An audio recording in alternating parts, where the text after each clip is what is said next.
Hello friends, welcome to my channel Sargam EduTech. Please like, comment and share. Subscribe our channel കൂടാതെ bell icon enable ചെയ്യുക.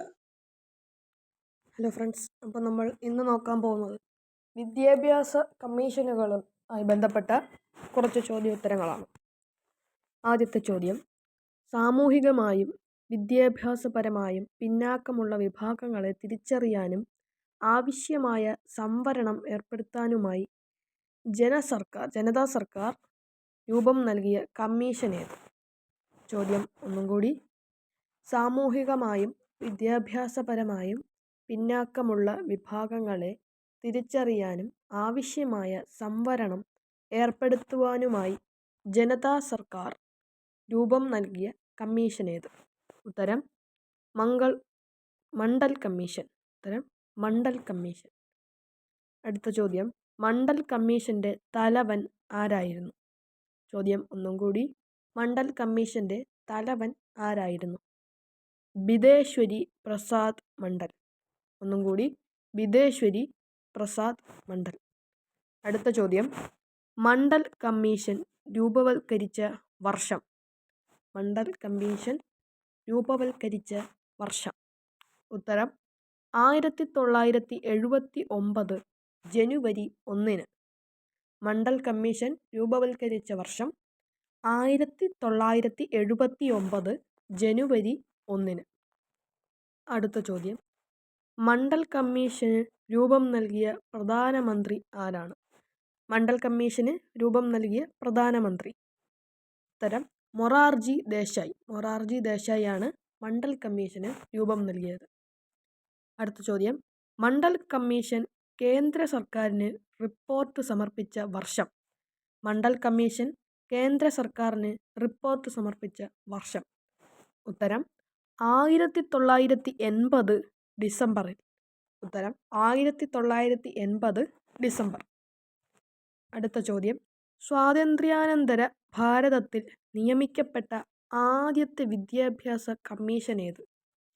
സ്വാതന്ത്ര്യാനന്തര ഭാരതത്തിൽ നിയമിക്കപ്പെട്ട ആദ്യത്തെ വിദ്യാഭ്യാസ commission ഏത്? ഉത്തരം ഡോക്ടർ രാധാകൃഷ്ണൻ കമ്മീഷൻ. ഉത്തരം ഡോക്ടർ രാധാകൃഷ്ണൻ കമ്മീഷൻ. ഈ കമ്മീഷൻ്റെ കാലാവധിയാണ് അതിൻ്റെ തൊട്ടടുത്തായി കൊടുത്തിരിക്കുന്നത്. 1948 മുതൽ 1949 വരെയാണ് അതിൻ്റെ കാലഘട്ടം.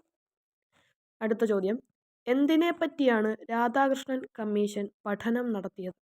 എന്തിനെക്കുറിച്ചാണ് രാധാകൃഷ്ണൻ കമ്മീഷൻ പഠനം നടത്തിയത്? ഉത്തരം സർവകലാശാല വിദ്യാഭ്യാസം. ഉത്തരം സർവകലാശാല വിദ്യാഭ്യാസം. അടുത്ത ചോദ്യം: യൂണിവേഴ്സിറ്റി ഗ്രാൻറ്റ്സ് കമ്മീഷൻ അഥവാ UGC. യൂണിവേഴ്സിറ്റി ഗ്രാൻറ്റ്സ് കമ്മീഷൻ അഥവാ UGC രൂപവത്കരണം ശുപാർശ ചെയ്ത കമ്മീഷൻ ഏത്? UGCയുടെ രൂപവത്കരണം ശുപാർശ ചെയ്ത കമ്മീഷൻ ഏത്? ഉത്തരം ഡോക്ടർ രാധാകൃഷ്ണൻ കമ്മീഷൻ. ഉത്തരം ഡോക്ടർ രാധാകൃഷ്ണൻ കമ്മീഷൻ. അടുത്ത ചോദ്യം: സെക്കൻഡറി വിദ്യാഭ്യാസം മെച്ചപ്പെടുത്തുവാനും ശുപാർശകൾ സമർപ്പിക്കാൻ 1952 ഭാരത സർക്കാർ നിയോഗിച്ച കമ്മീഷൻ ഏത്? സെക്കൻഡറി വിദ്യാഭ്യാസം മെച്ചപ്പെടുത്തുവാനും ശുപാർശകൾ സമർപ്പിക്കുവാനുമായി 1952 ഭാരത സർക്കാർ നിയോഗിച്ച കമ്മീഷൻ ഏത്? ഉത്തരം ഡോക്ടർ ലക്ഷ്മണസ്വാമി മുതലിയാർ കമ്മീഷൻ. ഉത്തരം ഡോക്ടർ ലക്ഷ്മണസ്വാമി മുതലിയാർ കമ്മീഷൻ.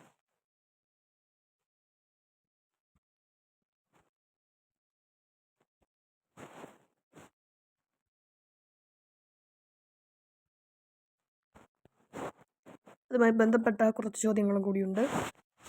ആദ്യത്തെ ചോദ്യം: 1964 ഭാരത സർക്കാർ നിയോഗിച്ച വിദ്യാഭ്യാസ കമ്മീഷൻ ഏത്? 1964 ഭാരത സർക്കാർ നിയോഗിച്ച കമ്മീഷൻ ഏത്? വിദ്യാഭ്യാസവുമായി ബന്ധപ്പെട്ട കമ്മീഷനാണ്. ഉത്തരം ഡോക്ടർ DS കോത്താരി കമ്മീഷൻ. ഉത്തരം ഡോക്ടർ DS കോത്താരി കമ്മീഷൻ. 10+2+3 മാതൃകയിലെ വിദ്യാഭ്യാസ പദ്ധതി നടപ്പാക്കണമെന്ന് ശുപാർശ ചെയ്ത കമ്മീഷൻ ഏത്? 10+2+3 മാതൃകയിലെ വിദ്യാഭ്യാസ പദ്ധതികൾ നടപ്പാക്കണമെന്ന് ശുപാർശ ചെയ്ത കമ്മീഷൻ ഏത്? ഉത്തരം കോത്താരി കമ്മീഷൻ. ഉത്തരം ഏതാണ്? കോത്താരി കമ്മീഷൻ. അടുത്ത ചോദ്യം, സെക്കൻഡറി തലങ്ങളിൽ തൊഴിലധിഷ്ഠിത വിദ്യാഭ്യാസം നടപ്പാക്കാൻ ശുപാർശ ചെയ്ത കമ്മീഷൻ. സെക്കൻഡറി തലങ്ങളിൽ തൊഴിലധിഷ്ഠിത വിദ്യാഭ്യാസം നടപ്പാക്കാൻ ശുപാർശ ചെയ്ത കമ്മീഷൻ ഏതാണ്? ഉത്തരം കോത്താരി കമ്മീഷൻ. ഉത്തരം ഏതാണ്? കോത്താരി കമ്മീഷൻ. അടുത്ത ചോദ്യം, 1986 പുത്തൻ വിദ്യാഭ്യാസ നയം പ്രഖ്യാപിച്ച പ്രധാനമന്ത്രി ആര്? 1986 പുത്തൻ വിദ്യാഭ്യാസ നയം പ്രഖ്യാപിച്ച പ്രധാനമന്ത്രി ആരാണ്? ഉത്തരം രാജീവ് ഗാന്ധി. ഉത്തരം രാജീവ് ഗാന്ധി. അടുത്ത ചോദ്യം, സ്വയം ഭരണ കോളേജുകൾ, കൽപ്പിത സർവകലാശാലകൾ എന്നീ ആശയങ്ങൾ മുന്നോട്ട് വെച്ച വിദ്യാഭ്യാസ നയമേത്? ചോദ്യം ഒന്നും കൂടി, സ്വയം ഭരണ കോളേജുകൾ, കൽപ്പിത സർവകലാശാലകൾ എന്നീ ആശയങ്ങൾ മുന്നോട്ട് വെച്ച വിദ്യാഭ്യാസ നയമേതാണ്? ഉത്തരം 1986 പുത്തൻ വിദ്യാഭ്യാസ നയം. ഉത്തരം 1986 പുത്തൻ വിദ്യാഭ്യാസ നയം. അടുത്ത ചോദ്യം, ഇന്ത്യയിലെ സർവകലാശാലകളുടെ മേൽനോട്ടം വഹിക്കുന്ന സ്ഥാപനമേത്? ചോദ്യം ഒന്നും കൂടി, ഇന്ത്യയിലെ സർവകലാശാലയുടെ മേൽനോട്ടം വഹിക്കുന്ന സ്ഥാപനമേതാണ്? ഉത്തരം യൂണിവേഴ്സിറ്റി ഗ്രാൻഡ് കമ്മീഷൻ അഥവാ UGC. University grants commission. അടുത്ത ചോദ്യം, UGC ആരംഭിച്ചത് എന്നാണ്? UGC ആരംഭിച്ചത് എന്നാണ്? ഉത്തരം 1953 ഡിസംബർ 28.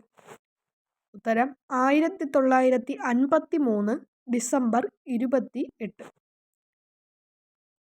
Thanks for watching. ലൈക്കും സബ്സ്ക്രൈബും ചെയ്യാൻ മറക്കല്ലേ.